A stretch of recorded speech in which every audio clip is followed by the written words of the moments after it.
See, I'll leave with every piece of you. Don't underestimate. Adele, Yes. how you doing? I'm good, thank you. Let's talk about the new record, obviously. It's called 21. Yeah. Actually, let's talk about the single first. Okay.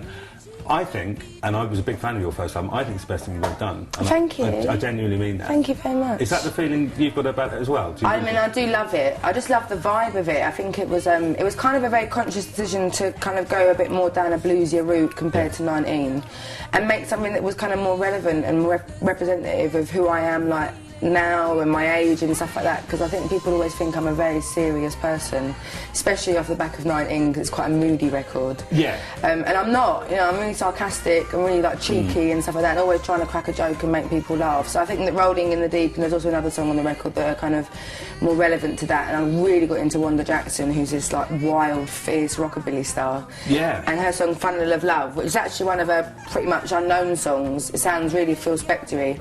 Really inspired. I was just kind of like, it rubbed off on Rolling in the Deep when I started writing it. So Yeah. I do really love it. Yeah. You mentioned Wanda Jackson, and there were a couple of others, like Andrew Bird as well. And, Yeah. And I mean, this is something to do with your bus driver, I've read. What's that all about? Well, I toured in America, and it's so bloody big there, it takes ages. So I was there for like 6 months, and I had the same bus driver the whole time, and he was from Nashville, Tennessee. Okay. And on these long bus drives, like 18 hours, I have to go and smoke up the front of the bus with him, because that's where the window was. Right. And he'd be rocking out to all this like amazing country and blues and gospel and bluegrass, and he could see I was constantly like, who's this, what's this, what is this, where's this from? So he started making me compilation CDs, and then like started radioing like to other drivers and like not agents, promoters of venues to make me compilations. So I've got about 50,000 Right. country songs on my, like, not my iPod, my iTunes and stuff like that, waiting to be listened to. I think I've got through about 4,000 so far. So you've got like a musical education on the road. Yeah, but it's good because I was kind of aware of the kind of commercial contemporary country, like Taylor Swift and Lady Antebellum, who I love, and but he was like knows all like the old school like country and blues and stuff like that. So yeah, and Wanda Jackson, my friend took her photograph for the last Observing Music Monthly, which was like a legends piece, and he took her photo, and she's like 75, right, and she introduced herself as the angel with the dirty mouth, which I just think is like legendary. So that was what made me sort of drop, like fall over and fall in love with her. Yeah. She sang with Elvis as well, didn't she? Yeah. I think she was like kind of like a heartbreaker actually. I mean, I don't know for sure, but yeah. And she's got a record coming out on the same day as mine, that Jack White record, which is very exciting. Actually, I'm glad you used the word heartbreaker, because like your first 19, you know, that was about a heartbreak. Yeah. This one seems like it is as well. Yeah. Different guy?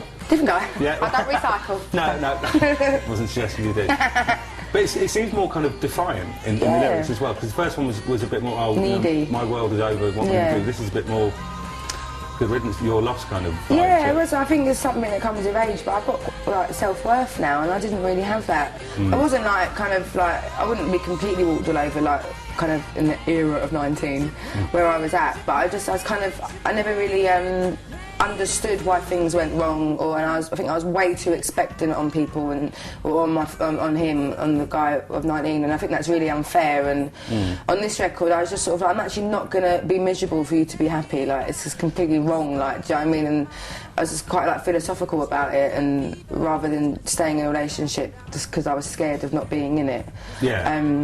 Yeah, so it's kind of a bit of like a powerful like sentiment on the record, really. But it's also different because the boy on 19 was a bit of an idiot, and the guy from 21, it was actually an amazing relationship. It was like really intense and really amazing.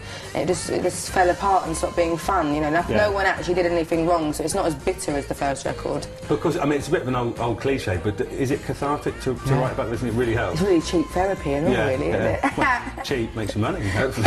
Yeah. No, it is. Yeah, I'm not very good at saying how I feel, like, you know, in conversation and like face to face. And I've always done it from when I was little. I wasn't writing songs when I was little, but if I got told off for like not sharing or like being like mouthy or something like that when I was little, I'd always draw a picture or something and give it to whoever I was trying to apologise to. Oh, right, okay. And it's just kind of evolved over the years. There's a pattern there from very early on. Yeah.